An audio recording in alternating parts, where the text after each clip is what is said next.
क्या कभी सोचा है कि एक नन्हे से बंदर को पालतू जानवर बनाकर घर में रखना कैसा होता है? तो चलिए, आज हम गोता लगाते हैं रस्किन बॉन्ड की एक बहुत ही मजेदार कहानी में, जिसका नाम है द एडवेंचर्स ऑफ टोटो। तैयार हो जाइए एक ऐसे शैतान बंदर से मिलने के लिए जो आपके होश उड़ा देगा। जरा सोचिए, अगर आपके घर में एक बंदर का बच्चा आ जाए तो क्या होगा? शायद बहुत मजेदार हो, या फिर घर का नक्शा ही बदल जाएगा। चलिए टोटो की दुनिया में चलते हैं और देखते हैं कि उसकी शरारतें कहाँ तक जाती हैं। तो कहानी शुरू होती है और एंट्री होती है हमारे हीरो की, टोटो की। देखते हैं कि इस नए मेहमान का घर में स्वागत कैसे होता है। पहली नजर में तो टोटो किसी को भी बड़ा प्यारा लग सकता था, एक सुंदर बंदर। लेकिन कहते हैं ना, डोंट जज a book by its cover. बस टोटो का भी कुछ ऐसा ही हाल था। उस मासूम से चेहरे के पीछे एक शैतानी दिमाग छुपा हुआ था। तो चलिए जरा टोटो को इमेजिन करते हैं। उसकी आंखों में एक अलग ही शरारत की चमक थी, मोती जैसे सफेद दांत जो वो डरावनी मुस्कान में दिखाकर किसी को भी डरा सकता था। और उसकी पूंछ, अरे वाह, वो सिर्फ एक पूंछ नहीं थी बल्कि उसका तीसरा हाथ थी। उससे वो कहीं भी लटक सकता था या कोई भी चीज उठा सकता था जो उसके हाथ की पहुंच से दूर हो। तो सवाल ये है कि टोटो आया कहाँ से? हुआ यूं कि दादाजी ने एक तंगे वाले को देखा जिसने एक छोटे से बंदर को नांद यानी जानवरों के खाने की जगह से बांध रखा था। बंदर इतना उदास लग रहा था कि दादाजी को दया आ गई और उन्होंने फैसला किया कि वो उसे अपने प्राइवेट जू में रखेंगे। बस 5 रुपए में सौदा पक्का हो गया। अब घर में टोटो तो आ गया, लेकिन एक ट्विस्ट था। उसे छुपाकर रखना था, और वो भी दादी से। और जैसा कि हम सब जानते हैं, जहां राज होता है वहां हंगामा तो होता ही है। बात ये थी कि घर में दादी को पालतू जानवरों से, खासकर नए पालतू जानवरों से बड़ी चिढ़ थी। तो दादाजी और लेखक ने तय किया कि टोटो के आने की खबर को तब तक राज रखा जाएगा जब तक दादी का मूड अच्छा ना हो जाए। पर क्या टोटो जैसा शैतान राज रह सकता था? टोटो को लेखक के कमरे की एक अलमारी में बंद कर दिया गया, लेकिन कुछ ही घंटों में उसने दिखा दिया कि उसे कैद करना बच्चों का खेल नहीं है। उसने दीवारों पर लगे खूबसूरत वॉलपेपर को फाड़ कर निकाल दिया, प्लास्टर उखाड़ दिया और बेचारे लेखक का स्कूल ब्लेजर उसके तो टुकड़े टुकड़े कर दिए। अब कोई और होता तो गुस्सा करता, डांटता, लेकिन दादाजी, अरे वो तो इम्प्रेस हो गए। उन्होंने टोटो की इस हरकत को देखकर कहा, वाह, ये तो बहुत चालाक है। उन्हें लगा कि अगर टोटो को थोड़ा और वक्त मिलता तो वो ब्लेजर के टुकड़ों की रस्सी बनाकर खिड़की से भाग भी जाता।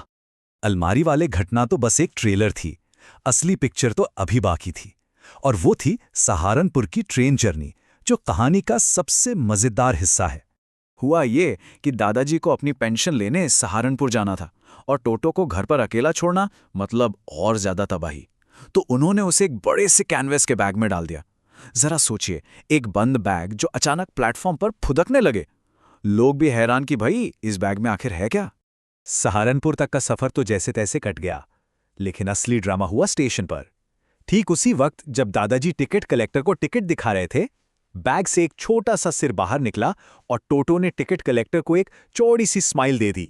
बेचारा टिकट कलेक्टर पहले तो वो चौंका, फिर संभल कर अपनी ड्यूटी पर वापस आया और बोला, सर, आपके पास तो कुत्ता है, नियम के हिसाब से आपको इसका किराया देना होगा। दादाजी ने बहुत बहस की, उसे बैग से बाहर निकालकर दिखाया कि यह बंदर है, कुत्ता नहीं। पर टिकट कलेक्टर अपनी बात पर अड़ा रहा। और नतीजा, दादाजी को टोटो के लिए 3 रुपए का किराया देना पड़ा, वो भी कुत्ते का किराया। दादाजी को इतना गुस्सा आया कि उन्होंने अपनी जेब से अपना पालतू कछुआ निकालकर पूछा, अच्छा तो इसका कितना लोगे? क्या इसके लिए भी चार्ज लोगे क्योंकि ये कुत्ता नहीं है? टिकट कलेक्टर ने पास आकर कछुए को देखा और कहा, नहीं सर, इसका कोई किराया नहीं लगेगा, ये कुत्ता नहीं है। तो ट्रेन का सफर तो हो गया, पर टोटो की शरारतें कहाँ खत्म होने वाली थी। अब कहानी पहुंचती है घर के बाथरूम तक, और इस बार का हंगामा नहाने को लेकर था। सर्दियों के शाम में टोटो को गर्म पानी से नहाना किसी ट्रीट से कम नहीं लगता था, और वो भी बड़े सलीके से। पहले अपनी उंगली डालकर पानी का टेम्परेचर चेक करेगा, फिर धीरे धीरे एक एक पैर रखेगा, बिल्कुल वैसे ही जैसे लेखक करता था। है ना कमाल का नकलची? लेकिन एक दिन उसकी यही आदत उस पर भारी पड़ते पड़ते बची। रसोई में गैस पर चाय के लिए एक बड़ी केतली रखी थी। टोटो ने ढक्कन हटाया, पानी नहाने लायक गर्म लगा और वो सीधा अंदर कूद गया। पर उसे क्या पता था कि पानी अभी और उबलने वाला है। जैसे ही पानी ज्यादा गर्म हुआ, वो उछलने लगा।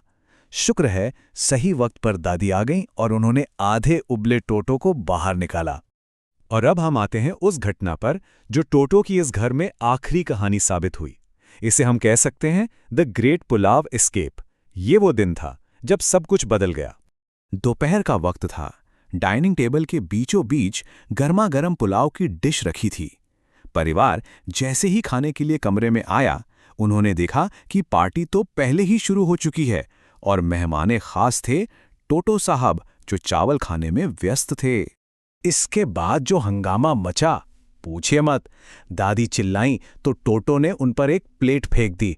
एक चाची उसे पकड़ने दौड़ी तो उनके मुंह पर पानी का गिलास दे मारा। और जब दादाजी कमरे में आए तो टोटो पुलाव की डिश उठाकर खिड़की से भाग गया। वो कटहल के पेड़ पर जाकर बैठ गया और दोपहर भर मजे से एक एक चावल खाया। और जब पेट भर गया तो दादी को चिढ़ाने के लिए प्लेट ऊपर से फेंककर तोड़ दी। बस पुलाव वाली घटना के बाद ये साफ हो गया था कि पानी अब सिर से ऊपर जा चुका है।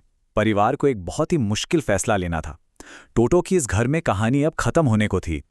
आखिरकार दादाजी को भी ये मानना पड़ा कि भाई टोटो उस तरह का पालतू जानवर नहीं है जिसे घर में ज्यादा दिन रखा जा सके। परिवार इतना अमीर भी नहीं था कि रोज रोज प्लेट, कपड़े और वॉलपेपर का नुकसान झेल सके। और कहानी का अंत कैसे हुआ? दादाजी ने उसी तांगे वाले को फिर से ढूंढा और टोटो को सिर्फ 3 रुपए में वापस बेच दिया। सोचिए, 5 रुपए में खरीदा और 3 में बेच दिया। ये सिर्फ 2 रुपए का घाटा नहीं था, बल्कि इस बात का सबक था कि कुछ जानवर अपनी असली जगह यानी जंगल में ही खुश रहते हैं, घरों में नहीं। तो आखिर में सवाल यही है कि परिवार टोटो को क्यों नहीं रख पाया? क्या टोटो वाकई बहुत ज्यादा शरारती था, या फिर ये कहानी हमें कुछ और सिखाती है कि शायद हर जंगली जानवर को पालतू बनाने की कोशिश नहीं करनी चाहिए? इस बारे में सोचना जरूरी है।